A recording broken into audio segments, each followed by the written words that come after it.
deixa o sol entrar. Olá, minhas queridas, meus queridos.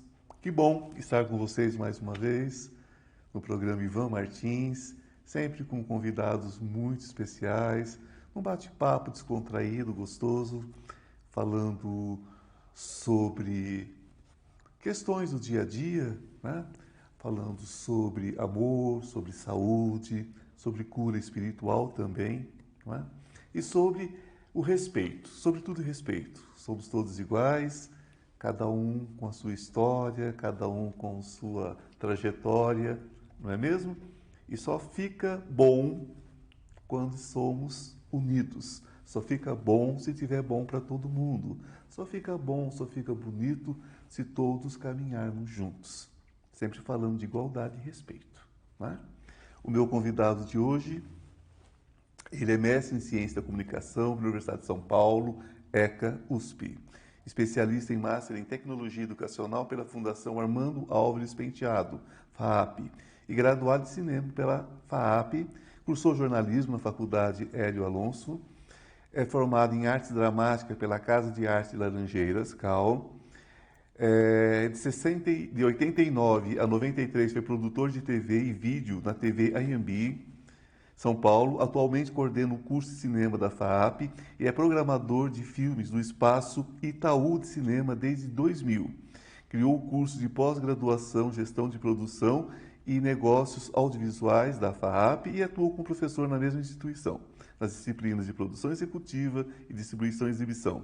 Participou como júri de festivais de cinema, vários. Em 2021 criou o perfil do Instagram HC Néfilos e produz e apresenta o programa Cine Zero na web rádio antenazero.com.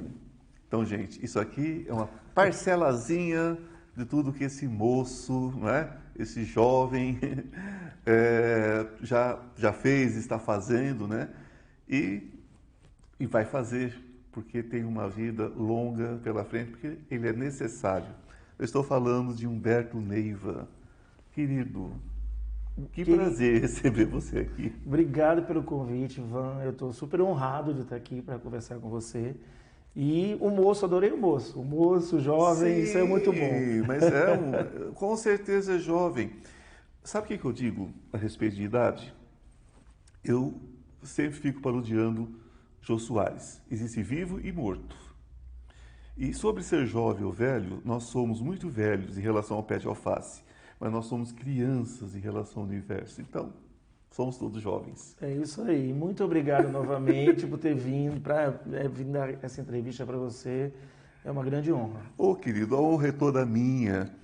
Então, essa paixão pelo cinema, não é? Aqui nós falamos com muitos artistas, diretores, produtores, um bando de cinéfilos, né? Somos todos. Quando surgiu essa paixão? Quando surgiu isso na sua vida? Olha, desde pequeno, né? Assim, eu lembro que eu fugia da aula, olha só o que eu estou falando, hein? Fugia da aula para ir para o cinema, que eu estudava à tarde, né? E então era o momento que eu me deleitava com os filmes. E aí eu ia ver filmes, eu não sabia nem que diretor era. Eu ia porque eu gostava daquela magia, para mim é uma terapia também. Ver filmes, trabalhar com arte, isso me revigora, né? Me dá muita vida. Então, desde pequeno, eu assistia filmes e sem saber quem dirigia. Eu vi um Woody Allen, não sabia quem era o Woody Allen. E isso foi me trazendo uma cultura cinematográfica e, logicamente, a vontade de fazer cinema, né? Então, desde pequeno, sei lá, 9, 10 anos, claro que eu já tinha ido antes ver filmes, mas essa paixão mesmo vem com essa descoberta dessa imagem, né? Quer dizer, quando você descobre que além daquela imagem ela traz uma história, e essa história traz coisas belas e que a gente possa refletir sobre aquilo. Então, acho que isso é que me traz essa grande paixão pelo cinema. Você trabalha com toda essa questão também da crítica. Eu vejo com muita delicadeza essa questão. Eu, como você sabe, trabalho com teatro, produzo teatro, escrevo para teatro e dirijo teatro. Já atuei muito. E a crítica é aquela coisa, se você abrir o jornal no outro dia de manhã, agora a gente abre a internet e você fala assim, que foi que esse cara fez comigo? Não é? Mas como que você, qual é a questão mais difícil dentro desse processo da crítica? Olha, eu acho que a gente tem que tomar um pouco cuidado com isso, assim, porque crítica, o nome é meio muito pesado, eu acho. Eu acho que a crítica, ela está ali para construir algo e não para, como a gente vê muito em jornal, gosto ou não gosto. Eu acho que a crítica não é para demonstrar o que você gostou ou o que você não gostou. Você vai tirar elementos daquele filme, daquela peça de teatro ou sobre uma exposição e você vai trazer discussões sobre aquele tema. Eu acho que isso é uma crítica construtiva, né? Quando você traz elementos para que aquela pessoa que está lendo aquela crítica, ela se imbui de conhecimento e não assim, é ruim isso, é bom aquilo. Eu acho que existem gostos variados. Você pega uma pessoa, né, um crítico para fazer uma crítica, é uma visão dele, mas tem outras visões, né? Então eu acho que quando a crítica traz elementos para discussão, para reflexão, para que a gente possa trazer ali algo que construa algo novo, que traga elementos interessantes, a crítica ela está ali justamente para analisar isso. Não é apenas essa questão de gosto ou não gosto. Eu acho que isso é muito importante porque existe aquela visão técnica, porque existe técnica, tudo tem técnica. As pessoas às vezes acreditam que o processo é uma grande brincadeira. Pode ser divertido, mas nunca será uma brincadeira. Tudo que você vê no teatro, tudo que você vê no cinema, aquilo foi pensado, foi repensado, tem uma quantidade enorme de pessoas cuidando daquilo, são muitos profissionais. E necessariamente o público vê só pela emoção, não é? Tanto é que geralmente a observação do público não combina muito com a observação da crítica, não é? Mas a crítica não tem realmente essa função, né, de agradar ou desagradar. É simplesmente uma análise de um profissional qualificado, que conhece, sabe do que está falando, né? E com certeza, né, um bom crítico, que é o seu caso, não vai levar nunca para o lado pessoal, não é sobre isso, né? Não é sobre isso. É sobre a qualidade, é sobre os acertos, sobre os erros, né? Pelo menos dentro da sua visão, evidentemente, isso é fantástico. Mas, assim, hoje nós temos a questão das salas. Você trabalha com espaço, você faz pauta desses espaços. Qual é o ponto de corte hoje? O que entra na hora de você fazer uma curadoria, de você fazer a escolha do que você vai apresentar dentro de uma sala de cinema hoje? Olha, eu trabalho com diversos gêneros de filmes, né, e de todos os tamanhos, como a gente fala. Então, desde um blockbuster, né, que é um filme arrasa quarteirão, como grandes produções americanas, até filmes independentes, né? Independente brasileiro, independentes americanos, independentes de qualquer país. E o que a gente também tem que deixar claro aqui é que filme brasileiro não é gênero, porque muita gente fala assim, eu vou ver um filme, um drama, eu vou ver uma comédia, eu vou ver um filme brasileiro. Não é. O filme brasileiro tem todos os gêneros. Então, eu gosto sempre de frisar isso, porque as pessoas têm essa mania de colocar o cinema brasileiro como se fosse, né, algo ali de gênero e realmente não é. A minha curadoria, claro que ela vai circular dentro de todas as questões comerciais, porque é um cinema, esse cinema tem que ter lucro para pagar todos os funcionários, né? Quer dizer, você tem, mas lógico, trazendo reflexões diferenciadas. Então, no momento que e existem cinemas e cinemas, né? Quer dizer, cinema de shopping ele tem uma característica, cinema de rua tem outra característica. Então, o cinema de shopping você arrisca menos, vamos dizer assim, né? Você coloca mais filmes para adolescentes, né? Porque é o grande frequentador de shopping, e filmes que sejam mais comerciais. Claro que a gente tenta ali também colocar uma pitada de filmes diferentes para também trazer um conhecimento para essas pessoas saberem que existem outras cinematografias mundiais. Um cinema de rua, ele é mais... a gente pode ousar mais, trazer filmes mais independentes, filmes brasileiros também independentes ou filmes grandes brasileiros. Então você tem que estudar o seu público, né? Quer dizer, existem shoppings, por exemplo, que a gente programa, que tem uma população ali muito grande gay, por exemplo, então a gente tem que olhar esse público também. Sim. Então você tem que estudar o seu público. No momento que você estuda o público, a região que você está programando, você vai escolher. Eu não posso jamais escolher filmes pelo meu gosto, né? Porque o meu gosto é meu gosto, o seu gosto é o seu gosto, mas eu tenho que agradar gregos e troianos. Sim. Né? Então a gente tem que ter, claro, ver se o filme tem uma técnica boa, se o filme é uma história interessante, se o filme vai trazer algo diferenciado.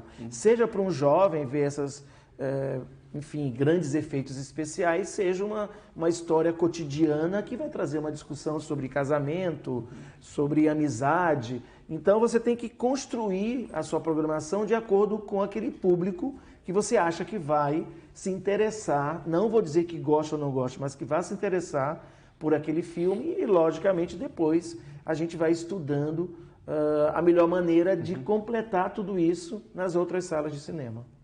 No pós-guerra, nós recebemos um presente muito grande. Muitos europeus, sobretudo judeus, grandes produtores, grandes diretores, acabaram se deslocando para o Brasil, para a Argentina, para o Brasil, e isso refletiu que nós temos a melhor, que é um enlatadão, tudo bem, mas nós temos a melhor novela do mundo. A novela brasileira ganha todos os prêmios do mundo, porque, na verdade, foram grandes diretores de teatro, de cinema, que vieram e introduziram esse sistema de trabalho que é seguido até hoje. E para quem gosta realmente de cinema, eu assisto tudo, dos anos 40, 50, assisto tudo. O cinema brasileiro e o cinema americano não tinham diferença. A qualidade, às vezes, até ganhava porque nós tínhamos mais criatividade.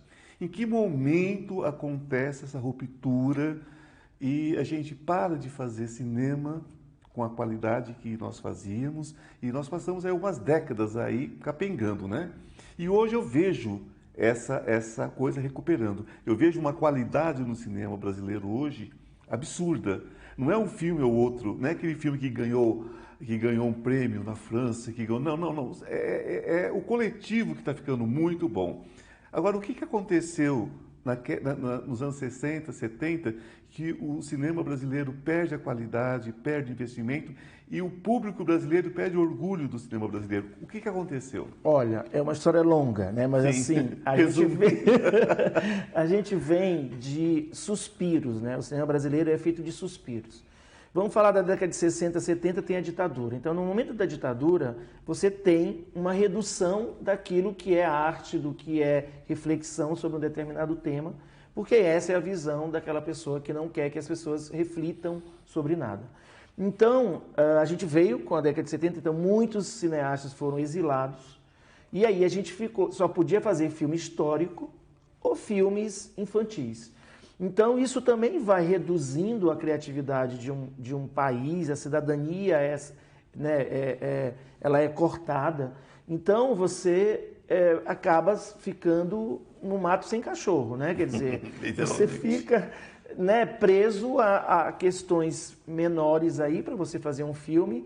Bom, aí vem a década de 80, a gente começa a recuperar tudo isso novamente e vem novamente uma outra questão, que foi o Collor também, que acabou com a Embrafilme, acabou com todos os órgãos de incentivo à cultura.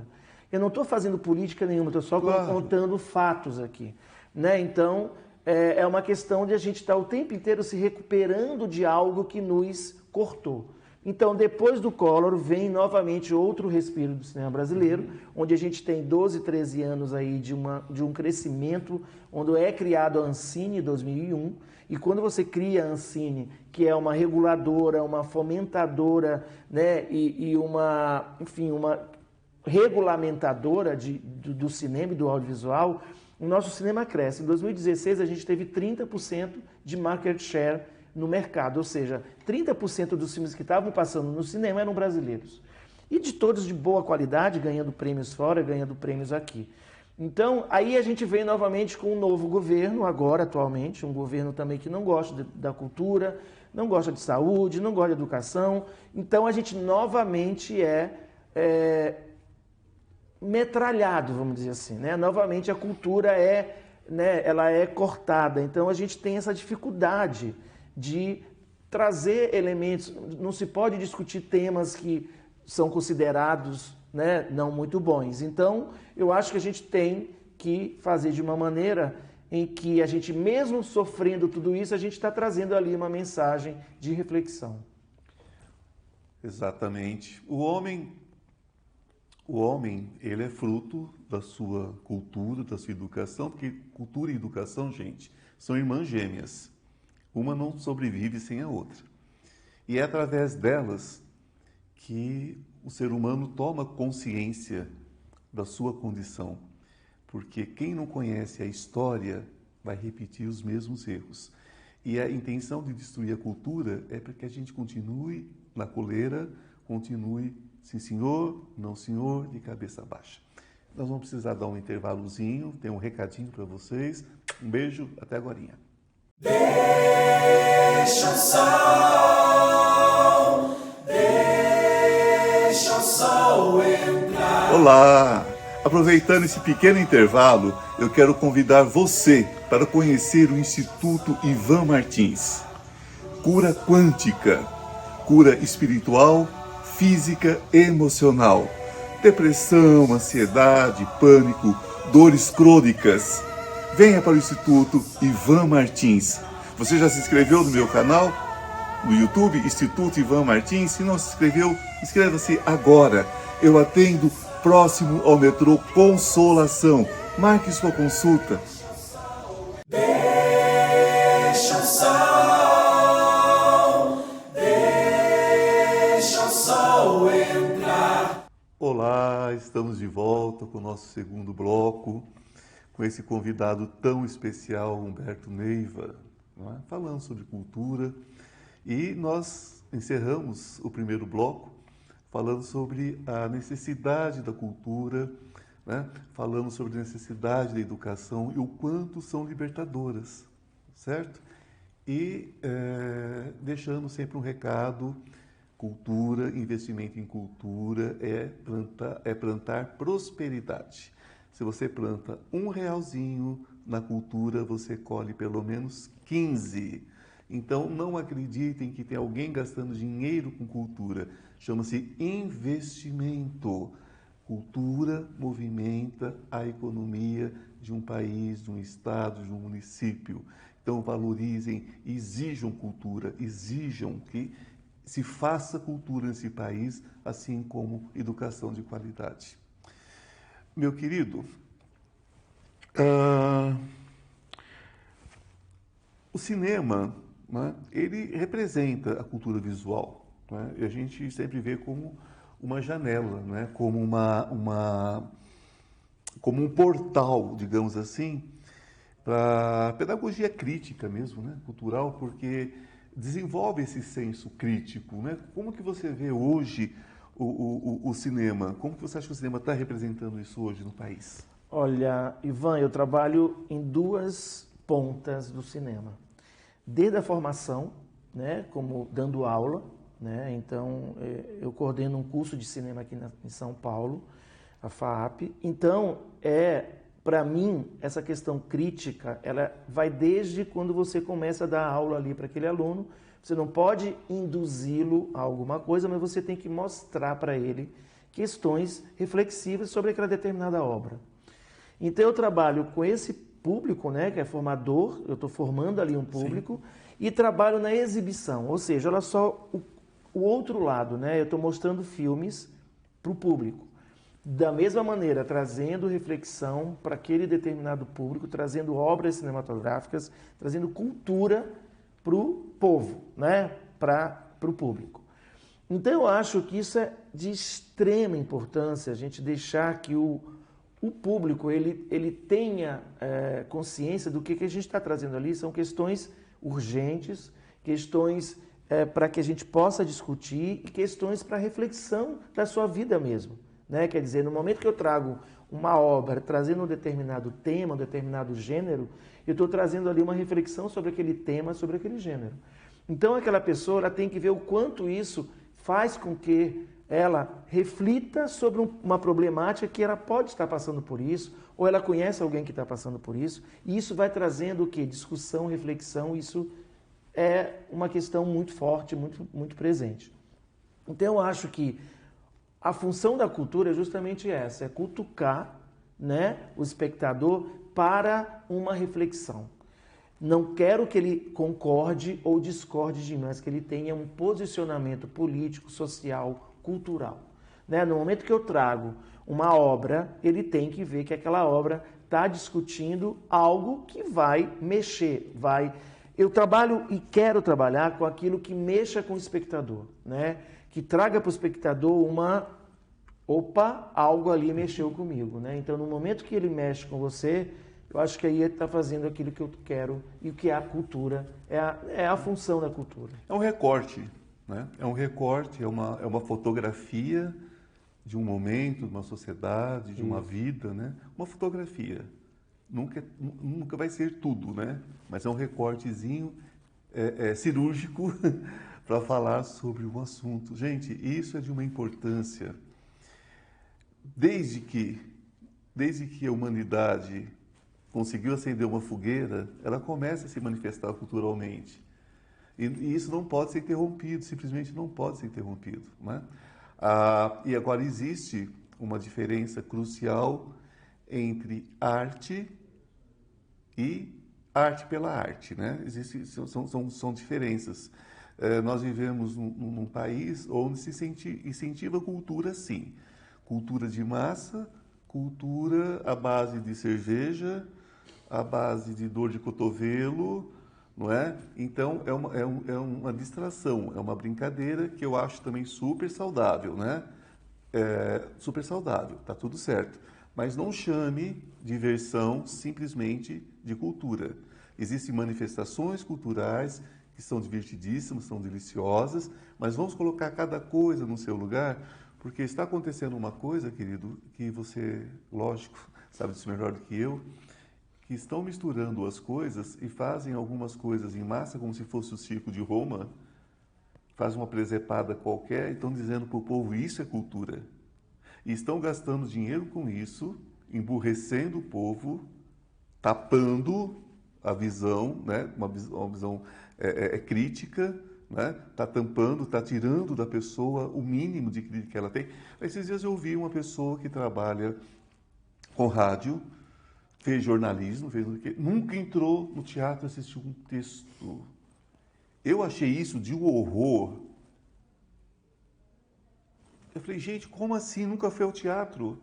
Eu não tive oportunidade. Eu falei, como? Eu falei, se você vai... o SESI tem vários espetáculos gratuitos. E você é uma pessoa que faz uma faculdade particular, fez faculdade particular, é bem financeiramente, não tem oportunidade? Como assim? Então, nós estamos vivendo, gente, um período bastante obscuro. Não é? Então, não permitam isso. Eu acho que essa é a grande questão. Por isso que eu trago tantos artistas, tanta gente de teatro, de cinema. Não é para enfeitar o pato, não. Né? E nem para puxar saco de ninguém, que eu não estou aqui para isso. Certo? Não nessa altura da vida. Mas é porque essas pessoas, gente, representam a válvula de escape e não o curativo, mas a cura de muitas das dores que nós estamos sentindo. Isso passa pela cultura, isso passa pela educação. Meu querido, você se define como espiritualista?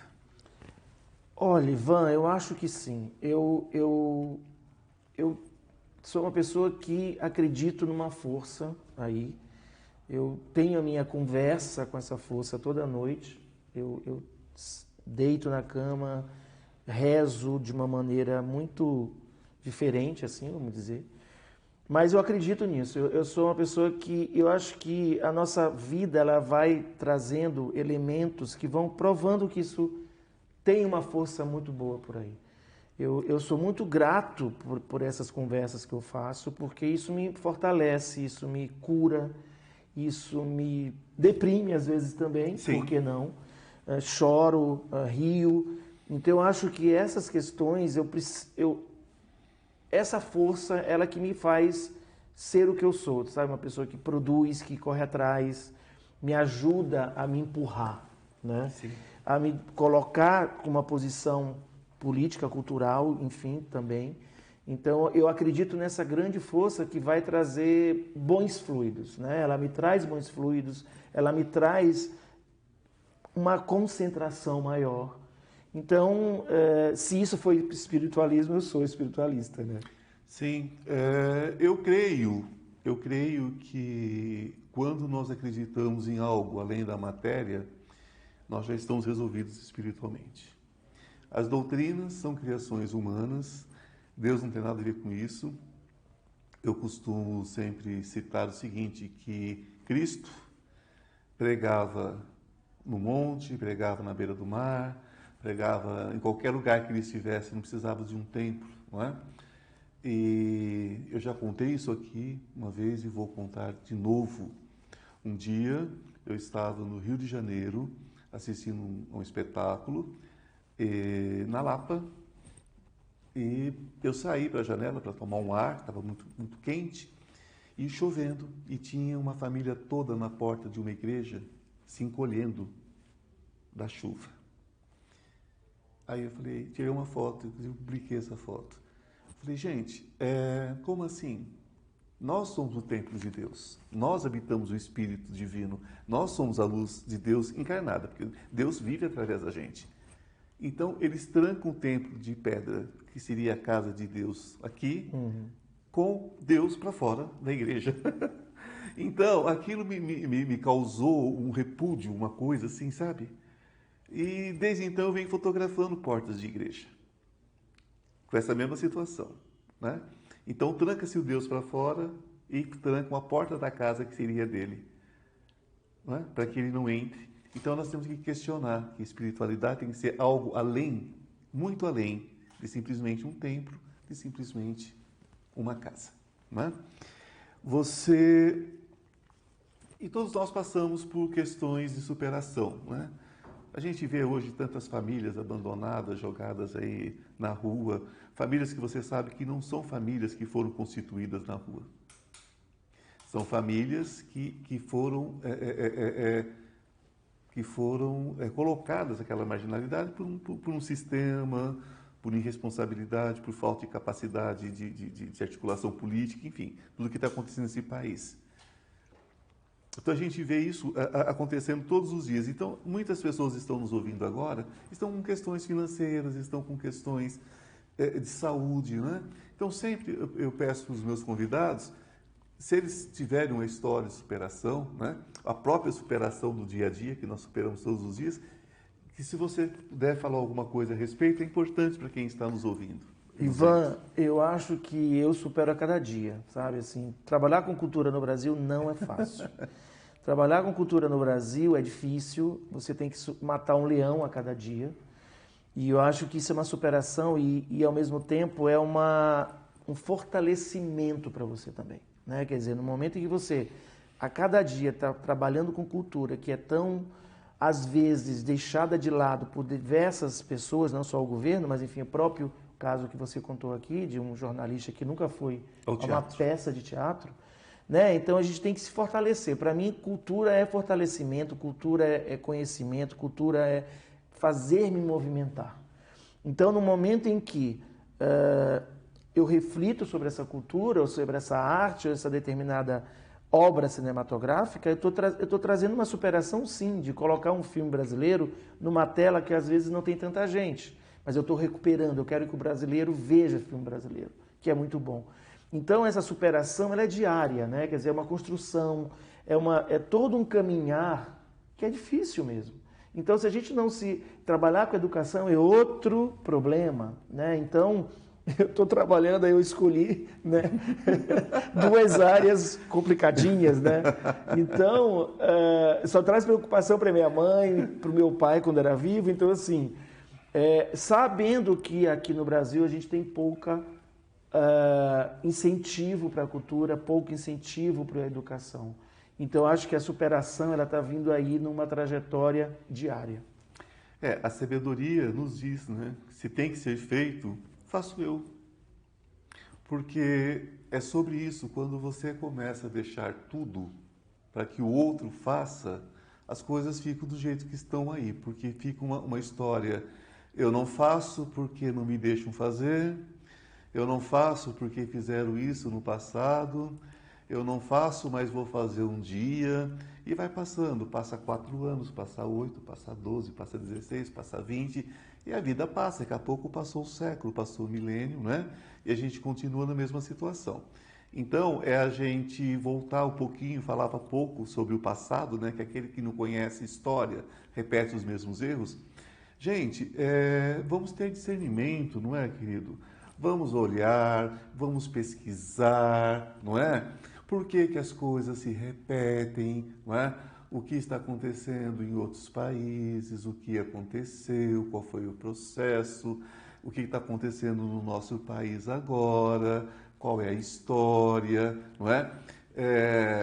Como é que está a sua situação pessoal, não é isso? É hora de pensar, é hora de refletir, certo? Não é A ou B ou C, é o que está agora. Então, o que está agora, o que está fazendo com você? Tá bom para você? Né?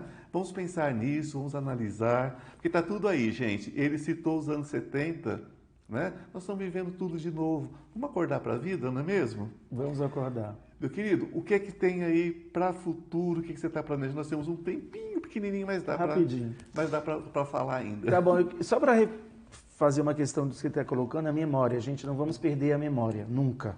Né? Então, memória é que nos faz andar para frente. O passado faz com que a gente reflita e marque uma trajetória aí e não se repita as coisas que não são boas. Projetos eu tenho um monte aí. Eu estou agora trabalhando no Cine Zero, que é um programa de cinema, que eu trago os lançamentos, né? Eu trago convidados também, inclusive você já está convidado aqui. Maravilha! E falamos sobre cinema, né? E trazendo os lançamentos da semana e, enfim, com música, muita música. Eu estou com esse projeto também no Instagram, H-Cinéfilos, que é um projeto também de discussão sobre cinema, né, direcionado para o público do audiovisual. E estou também agora construindo uma pós-digital junto com a UOL Edtech, junto à FAAP, uma pós-graduação em audiovisual também, que é bem grande, vai vir muita coisa boa aí. E trabalho, né? Quer dizer, eu estou o tempo inteiro com os alunos, eles me ensinam demais, então vamos ver se esses projetos aí aconteçam por mais tempo, né? Que assim seja e será. Gente, sobre a síndrome de vira-lata, vamos lembrar de uma coisa. Vira-lata não morre atropelado. Ele sempre olha ao atravessar a rua.